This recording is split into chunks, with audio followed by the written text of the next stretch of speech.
నమస్తే Santosh, welcome to story board. ఆంధ్రుల రాజధాని అమరావతి అని తేలిపోయింది. ఇప్పటివరకు రాజధాని విషయంలో ఉన్న సందిగ్ధతకు తెరపడింది. అన్ని అడ్డంకులు తొలగిపోవడంతో ఇక నిర్మాణం పూర్తి కావడమే మిగిలింది. ఇకనైనా ఏపీ సర్కార్ రాజధాని పనులు పరుగులు పెట్టించి ఈ టర్మ్లో పూర్తి చేస్తే బాగుంటుంది. అప్పుడు రాజధాని కట్టిన క్రెడిట్ కూడా చంద్రబాబుకే దక్కుతుంది. ఏపీ రాజధానిగా అమరావతికి చట్టబద్ధత ఇవ్వడానికి కేంద్రం ముందుకొచ్చింది. లోక్సభ ఇప్పటికే ఆమోదం తెలపగా రాజ్యసభలోనూ ఆమోదం లాంఛనమే. దేశంలోనే తొలిసారిగా ఓ రాష్ట్ర రాజధానికి పార్లమెంట్ రాజముద్ర వేయాల్సిన పరిస్థితి తలెత్తింది. ఏపీ రాజధాని ఏది అనే ప్రశ్నకు ఇక చట్టరూపంలో సమాధానం దొరికినట్టే. విభజన జరిగి 12 ఏళ్లు పూర్తవుతున్నా ఆంధ్రుల రాజధాని కళ సాకారం కాలేదు. అసలే రాజధాని నిర్మాణం జరగలేదని మదనపడుతున్న ఏపీ ప్రజలకు ఏది రాజధాని అనే ప్రశ్న ఎప్పటికప్పుడు కొత్త సవాళ్లు విసురుతూ వచ్చింది. విభజన తర్వాత ఏపీ సీఎంగా బాధ్యతలు తీసుకున్న చంద్రబాబు అమరావతిని రాజధానిగా నిర్ణయించి ప్రధానితో శంకుస్థాపన చేయించారు. తొలి 5 ఏళ్లలో కొంతమేరే పనులు జరిగాయి. దీంతో రాజధాని నిర్మాణం ఓ కొలిక్కి రాలేదు. ఆ తర్వాత ముఖ్యమంత్రి అయిన జగన్ ఆలోచన వేరేలా ఉండింది. ఆయన 3 రాజధానుల విధానం అమలు చేయాలి అనుకున్నా రకరకాల కారణాలతో అలా జరగలేదు. దీంతో విభజన జరిగి 10 ఏళ్లైన తర్వాత కూడా ఏపీ రాజధాని లేని రాష్ట్రంగానే మిగిలిపోయింది. ఇక పారిశ్రామిక వర్గాలు, పెట్టుబడిదారుల్లోనూ అమరావతిపై పెట్టుబడులకు కొత్త సందేహాలు వచ్చాయి. ఓవైపు పెట్టుబడులు పెట్టాలని పిలుపునిస్తూ మరోవైపు రాజధానిపై క్లారిటీ లేకపోవడం ఏంటి అనే ప్రశ్నలు దూసుకొచ్చాయి. దీంతో జాతీయ, అంతర్జాతీయ కంపెనీలు పెట్టుబడులకు ముందుకొస్తున్న తరుణంలో ఇంకా సందిగ్ధతకు తావుండకూడదు అనే వాదన తెరపైకొచ్చింది. చివరకు ఏపీ రాజధాని ఏది అనే ప్రశ్నకు గూగుల్ కూడా కన్ఫ్యూజన్ అయ్యి రకరకాల సమాధానాలు చూపించిన ఘటనలతో సోషల్ మీడియాలో జోకులు పేలాయి.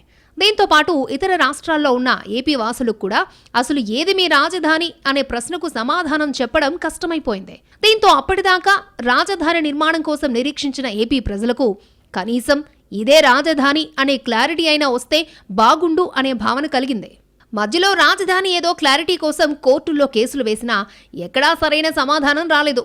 దీంతో మొన్నటి అసెంబ్లీ ఎన్నికల్లో గెలిచి మరొకసారి ముఖ్యమంత్రి అయిన చంద్రబాబు మొదట రాజధాని ఏది అనే సందిగ్ధానికి తెరదించాలని ఫిక్స్ అయ్యారు. అందులో భాగంగానే అమరావతి రాజధాని అనే అసెంబ్లీ తీర్మానాన్ని కేంద్రానికి పంపారు. అందుకు తగ్గట్టుగా కేంద్రం కూడా విభజన చట్టంలో సవరణకు సిద్ధమై బిల్లు ప్రవేశపెట్టింది. లోక్సభలో ఏపీ రాజధానిగా అమరావతికి మద్దతు పలకడంతో ఓ ఘట్టం పూర్తయింది. ఇక రాజ్యసభలో బిల్లుకు ఆమోదం లాంఛనమేనని ఇప్పటికే తేలిపోయింది. రాజధాని నిర్మాణం విషయంలో మొదట్నుంచి చిత్తశుద్ధి కంటే రాజకీయానికే పార్టీలు పెద్దపీట వేయడమే ప్రస్తుత పరిస్థితికి కారణమని చెప్పడంలో సందేహం లేదు. సరే, అయిందేదో అయిపోయింది. ఇప్పుడు అమరావతికి చట్టబద్ధత వచ్చాకైనా నిర్మాణాన్ని వేగవంతం చేసి తమ రాజధాని కల సాకారం చేయాలని ఏపీ ప్రజలు కోరుకుంటున్నారు. ఆంధ్రుల రాజధాని నిర్మాణం పూర్తి చేసే చారిత్రక అవకాశం ఇప్పుడు చంద్రబాబుకు రెండోసారి వచ్చింది.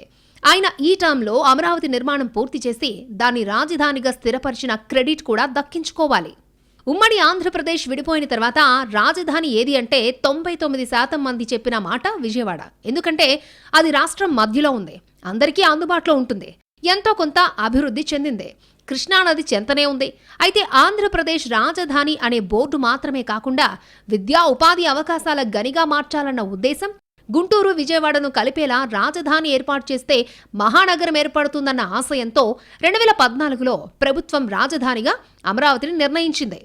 ఆనాడు పార్టీలను ఏకగ్రీవంగా ఆమోదం తెలిపాయి. అమరావతి కృష్ణానది తీరంలో ఉన్న ఆధునిక నగరంగా, విశాలమైన భూవనరులు, వ్యూహాత్మక భౌగోళిక స్థానంతో ఉన్న ప్రాంతం. 2014లో రాష్ట్ర విభజన తర్వాత రైతులు స్వచ్ఛందంగా 33,000 ఎకరాల భూమిని అందించారు.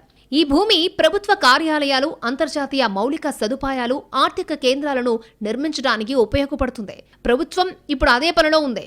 అమరావతిని ప్రపంచ స్థాయి రాజధానిగా మారుద్దామని చంద్రబాబు పదే చెబుతున్నారు.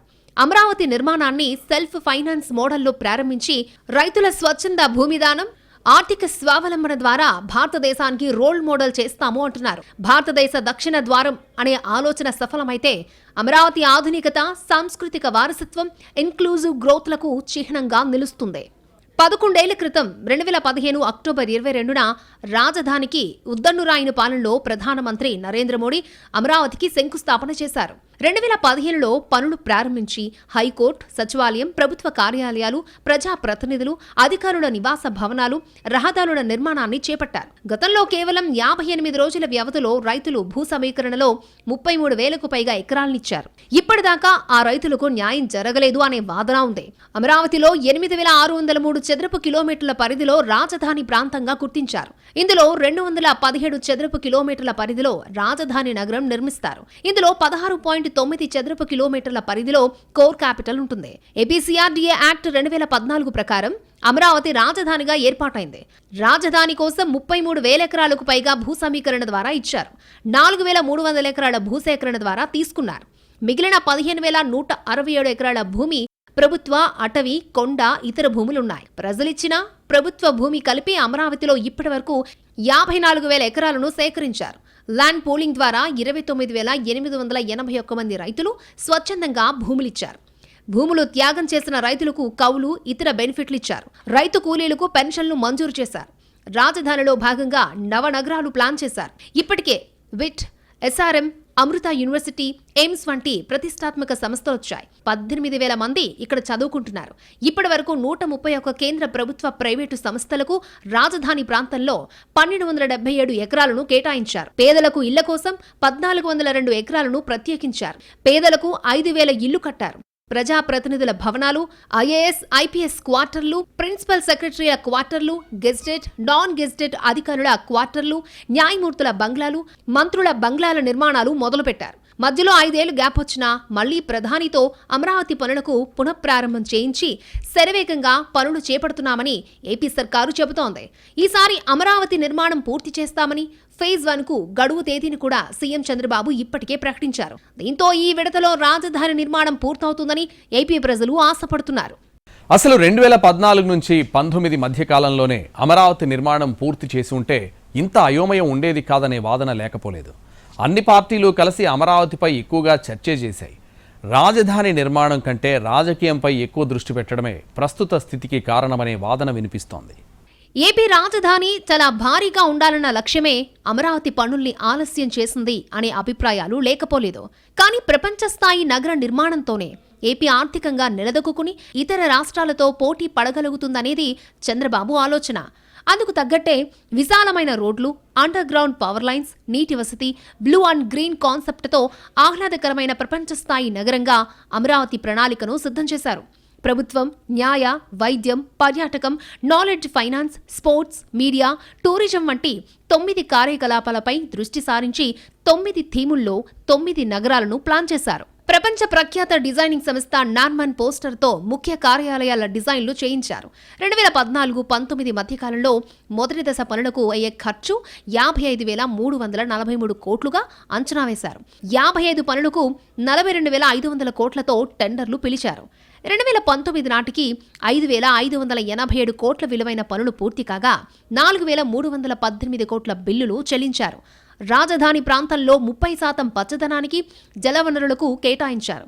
ఐఆర్ఆర్, ఓఆర్ఆర్తో పాటు 7 జాతీయ రహదారులు అమరావతికి అనుసంధానమయ్యేలా రూపకల్పన చేశారు. 3,300 కిలోమీటర్ల మేర సైక్లింగ్, వాకింగ్ ట్రాక్లతో పాటు అంతర్జాతీయ విమానాశ్రయం ఏర్పాటు చేస్తామని చెప్పారు. అయితే మొదటి 5 ఏళ్లు ఓ స్థాయి వరకు జరిగిన అమరావతి నిర్మాణం ఆ తర్వాత 5 ఏళ్లు పూర్తిగా నిలిచిపోవడంతో భూములిచ్చిన రైతులు, ప్రజలతో పాటు ప్రైవేటు వ్యక్తులు, కంపెనీల్లోనూ అయోమయం నెలకొంది. ఓ దశలో అసలు అమరావతి రాజధానిగా ఉంటుందా లేదా అనే అనుమానాలు కూడా వచ్చాయి. దీంతో అప్పటికే పెట్టుబడులు పెట్టిన వారికి దిక్కుతోచలేదు. కొత్తగా పెట్టుబడులు పెట్టాలి అనుకున్న వారు వెనుకంజ వేశారు. అంతెందుకు భూములు కేటాయించిన సంస్థలు కూడా అమరావతికి రావడానికి విముఖత చూపారు. ఇప్పుడు రాజధాని నిర్మాణ పనులు ఊపందుకోవడంతో ఆ కంపెనీలన్నీ తమను సంప్రదిస్తున్నాయని ఏపీ సర్కారు చెబుతోంది. మధ్యలో ఆగిన నిర్మాణాలు కొన్ని పునర్నిర్మాణానికి పనికి రాకుండా పోయాయనే చర్చ కూడా జరిగింది. భవిష్యత్తులో ఇలాంటి ఇబ్బందులు రాకుండా అమరావతిని రాష్ట్ర రాజధానిగా చట్టబద్ధంగా గుర్తించాలని, దానికి పార్లమెంటు ద్వారా గెజిట్ నోటిఫికేషన్ జారీ చేయాలని భూములిచ్చిన రైతులు సీఎం చంద్రబాబును కోరారు. ఇందుకు ఆయన కూడా ప్రయత్నిస్తానని హామీనిచ్చారు. ఇప్పుడు లోక్సభలో విభజన చట్టం సవరణ బిల్లుకు ఆమోదం, అప్పుడు రైతులకిచ్చిన హామీని నిలబెట్టుకునే ప్రయత్నం అనేది ఏపీ సర్కారు చెబుతున్న మాట. గతంలో చంద్రబాబుపై రాజధాని స్థిరపరచకపోవడం వల్లే ఏది రాజధాని అనే ప్రశ్నకు ఆస్కారం ఇచ్చారనే ఆరోపణలుండేవి. ఇప్పుడు చట్టబద్ధత వస్తే ఆ అపప్రద తొలగిపోతుందని టీడీపీ వర్గాలు చెబుతున్నాయి. అమరావతి నిర్మాణం పూర్తి చేయడానికి ఇదే సరైన సమయం అంటున్నారు విశ్లేషకులు. కేంద్రంలో సంకీర్ణ సర్కారు మనుగడకు టీడీపీ మద్దతు కీలకం. దీంతో ఇప్పుడు కేంద్రం కూడా రాజధాని నిర్మాణానికి పూర్తి స్థాయిలో సహకరిస్తోంది. అన్ని రకాలుగా 50,000 కోట్ల రూపాయల్ని సమకూర్చారు. దీనివల్ల అమరావతికి రానున్న రోజుల్లో నిధుల కొరత ఉండదు. అమరావతి నిర్మాణంలోని ఆర్థిక కార్యకలాపాలు పుంజుకోనున్నాయి. ఇప్పటికే పనులు ప్రారంభించడానికి కాంట్రాక్టు పొందిన సంస్థలన్నీ తమ పనులు తాము చేస్తున్నాయి. ఆ తర్వాత ఒక్కరోజు కూడా పనులు పెండింగ్లో ఉండే అవకాశమే లేదు. అమరావతి ఊపందుకుంటే ప్రైవేటు పెట్టుబడులు పెద్ద ఎత్తున వస్తాయి. ఏపీలో ఎవరు ఎలాంటి ఖర్చు పెట్టినా ప్రభుత్వానికి వివిధ రకాల పన్నుల రూపంలో 30 నుంచి 40% తిరిగొస్తుంది. ఈ ఖర్చు పెట్టేది రీసైకిల్ కాకుండా బయట నుంచి వచ్చే పెట్టుబడులైతే ఆర్థిక వ్యవస్థ పరుగులు పెడుతుంది. అమరావతి నిర్మాణం అనుకున్నట్లుగా సాగితే 3 ఏళ్లలో ఏపీ ఆర్థిక వ్యవస్థ భారీగా పుంజుకుంటుంది. ఉపాధి అవకాశాల గనిగా మారుతుంది. అదే జరిగితే ఏపీకి రాజధానితో పాటు తిరుగులేని ఆర్థిక బలం కూడా సమకూరుతుంది. ఏతావాత అమరావతి నిర్మాణంతోనే ఏపీ ఆర్థిక ప్రగతి ముడిపడి ఉందంటోంది రాష్ట్ర ప్రభుత్వం. అసలు అమరావతికి చట్టబద్ధత పేరుతో కాలయాపన చేసే బదులు త్వరగా రాజధాని పనులో కొలిక్కి తేవాల్సిన బాధ్యత ఏపీ సర్కారుపై ఉంది. నిజానికి రాష్ట్రానికి సీఎంగా ప్రభుత్వాధినేతగా ఉన్న చంద్రబాబుకు రాజధాని అమరావతిలోనే ఉండాలనే నిర్ణయం తీసుకుని పనులు చకచకా పూర్తి చేస్తే కాదనే అధికారం ఎవ్వరికీ ఉండదు. పైగా ఓసారి రాజధాని నిర్మాణం పూర్తయితే దాన్ని కదిపే ఆలోచన కూడా ఎవ్వరూ చెయ్యరు. అలాంటప్పుడు చట్టంతో సంబంధం లేకుండానే అమరావతి పనులు పరుగులు పెట్టించే అవకాశం ఉంది అనడంలో సందేహం లేదు. మరోవైపు వైసీపీ అసలు రాజ్యాంగంలో రాజధాని అనే మాట లేదని చెబుతోంది. ఇలా ఎవరి వాదన ఎలా ఉన్నా చట్టబద్ధత కూడా ఎలాగో వస్తుంది కాబట్టి ఇకనైనా రాజధాని నిర్మాణాన్ని ఓ కొలిక్కి తేవాల్సిన అవసరం ఎంతైనా ఉంది. ఇప్పటికైనా రాజధాని పనుల వేగం పెంచాలి. ఈ టర్మ్లో అమరావతి నిర్మాణం పూర్తి చేసేలా కార్యాచరణ తీసుకోవాలి. ఒకేసారి భారీ నగరం కట్టాలనుకోవడం కంటే 10 మంది బిల్డర్లకు పని విభజన చేస్తే పని త్వరగా జరిగే అవకాశం ఉంటుంది. రాయ్పూర్ లాంటి రాజధానులు ఇలాగే రూపుదిద్దుకున్నాయని గ్రహించాల్సిన అవసరం ఉంది. రాష్ట్ర విభజన దగ్గర నుంచి ఏపీకి సమస్యలున్నాయి. కానీ విభజన తర్వాత రాజధాని నిర్మాణం కొత్త సమస్యగా తయారైంది. విభజన జరిగి 11 ఏళ్లైనా ఇంతవరకు రాజధాని రూపుదిద్దుకోలేదు. నిజానికి విభజన జరిగాక తొలి 5 ఏళ్లలోనే శాశ్వత రాజధాని నిర్మించాల్సిందే. అప్పట్లో ప్రధాని మోడీ స్వయంగా అమరావతి నిర్మాణానికి శంకుస్థాపన చేశారు. కానీ 2014-19 మధ్యకాలంలో రాజధాని పూర్తి స్థాయిలో సాకారం కాలేదు. ఇక్కడ రాజధాని నిర్మాణాన్ని త్వరగా ఓ కొలిక్కి తెచ్చే ప్రక్రియ చేపట్టకుండా సుదీర్ఘకాలం రాజధాని నిర్మాణం పేరుతో సమయం గడిచిపోతోంది. రాజధాని ఎక్కడో తేలితే సరిపోదు, దానికి ఒక రూపం కావాలి. అది చాలా అవసరం. సాధారణంగానే రాజధానులు రాష్ట్రాలకు కీలకం. అలాంటిది విభజిత రాష్ట్రమైన ఏపీ అభివృద్ధి బాట పట్టాలంటే రాజధాని ఎక్కడో తేలడమే కాదు, రాజధాని నిర్మాణం ఓ కొలిక్కి రావడం కూడా అవసరం. దేశంలో స్వాతంత్ర్యం వచ్చిన దగ్గర నుంచి చాలా రాష్ట్రాలు కొత్తగా ఏర్పడ్డాయి. అలాగే విభజన తర్వాత ఏపీ మాదిరిగా రాజధానులు కోల్పోయిన రాష్ట్రాలు కూడా ఉన్నాయి. కానీ ఇక్కడ రాజధాని నిర్మాణం ఇలా సమస్యగా మారలేదు. ప్రతి రాష్ట్రంలోనూ రాజధాని నిర్మాణానికి ప్రాధాన్యతనిచ్చి వీలైనంత త్వరగా దానికి రూపుదిద్దారు. దానికి ఎప్పుడో ఏర్పడ్డ గుజరాత్ నుంచి మొన్నీ మధ్య ఏర్పాటైన ఛత్తీస్గఢ్ దాకా ఉదాహరణలు చెప్పుకోవచ్చు. ఏపీలో ఇప్పటికైనా వీలైనంత త్వరగా రాజధాని నిర్మాణం పూర్తి చేయాలని అక్కడి ప్రజలు కోరుకుంటున్నారు. ఏపీకి ఇంకా తీర్చుకోవాల్సిన సమస్యలు చాలా ఉన్నాయి. ముందు రాజధాని ఓ కొలిక్కొస్తే అప్పుడు ప్రభుత్వాలు వీటి పరిష్కారంపై దృష్టి సారించే అవకాశం ఉంటుంది. అమరావతి నిర్మాణం విషయంలో ఎప్పటికప్పుడు కొత్త డెడ్లైన్లు చెప్పడమే కానీ పని పూర్తి కావడం లేదనే భావన లేకపోలేదు. దీన్ని పోగొట్టాలంటే తమ వ్యవహార శైలి మారిందని ప్రభుత్వమే నిరూపించాలి. గతః ఇకనైనా కొత్త తరహా ఆలోచనలతో నిర్మాణాన్ని ఓ కొలిక్కి తెస్తామని ప్రజలకు నమ్మకం కలిగించాలి. అప్పుడే ఏపీ ఆశించిన రాజధాని సాకారమవుతుంది. ఒకసారి రాజధాని అంటూ ఏర్పడితే కాలానుగుణంగా అక్కడ అభివృద్ధి జరుగుతుంది. ఏపీ రాజధాని నిర్మాణం త్వరగా పూర్తవ్వాలంటే నిర్మాణ ప్రణాళిక కూడా కాస్త మార్చుకోవాల్సిన అవసరం కనిపిస్తోంది. ప్రస్తుతం అమరావతిలో 1 కోటి చదరపు అడుగులు అంటే 10 మిలియన్ చదరపు అడుగుల్లో బిల్డింగులు కడితే రాజధాని నిర్మాణం ఓ కొలిక్కొస్తుంది. అదే సమయంలో ఒక పెద్ద కాంట్రాక్టర్కు మొత్తం పని అప్పగించే కంటే పని విభజన చేసి 10 మంది బిల్డర్లకు అప్పగిస్తే త్వరగా పని పూర్తయ్యే అవకాశం ఉంటుంది. అప్పుడు సమాంతరంగా పని జరిగి ఆటోమేటిక్గా వేగం పెరుగుతుంది. రాజధాని నిర్మాణం సుదీర్ఘంగా జరగడంతో ఏపీలో వ్యాపార వాణిజ్య రంగాలకు కోలుకోలేని దెబ్బ తగిలింది. రాజధానికి రూపం రాకపోవడంతోనే ఏపీ ప్రజలు ఇంకా హైదరాబాద్లో, బెంగళూరులో పెట్టుబడులు పెడుతున్నారు. అదే ఏపీ రాజధాని పూర్తయి ఉంటే ఈ పాటికి కొందరైనా అక్కడ పెట్టుబడులు పెట్టేవారు. తర్వాత క్రమంగా పెట్టుబడుల జోరు పెరిగేది. ఇప్పటికే విలువైన సమయాన్ని నేతలు వృధా చేశారు. ఇప్పటికైనా జరిగిన పొరపాట్లు సరిదిద్దుకుని రాజధాని నిర్మాణం వేగవంతం చేయాలి. అప్పుడు ఏపీ కూడా అభివృద్ధి బాటలో పడుతుంది.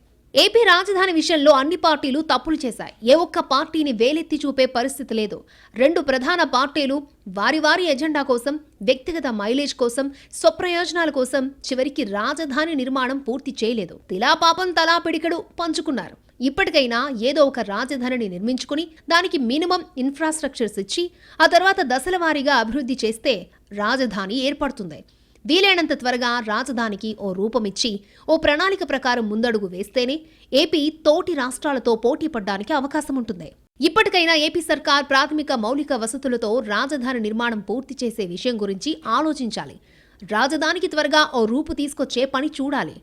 అప్పుడు పెట్టుబడులు పెట్టడానికి ప్రైవేటు రంగం కూడా ముందుకొచ్చే అవకాశం ఉంటుంది. అలా ఏపీ ప్రజలకు రాజధాని నిర్మాణం పూర్తయిందనే సంతృప్తితో పాటు మరింత అభివృద్ధికి మార్గం సుగమమైంది అనే నమ్మకం కూడా పెరుగుతుంది. ఈ సానుకూల సంకేతాలతో ఏపీ అభివృద్ధి పదంలో దూసుకుపోయే ఆస్కారం ఏర్పడుతుంది. అలాగే చంద్రబాబుకు కూడా ఆంధ్రుల రాజధాని కళ సాకారం చేసిన వ్యక్తిగా క్రెడిట్ కూడా దక్కుతుంది.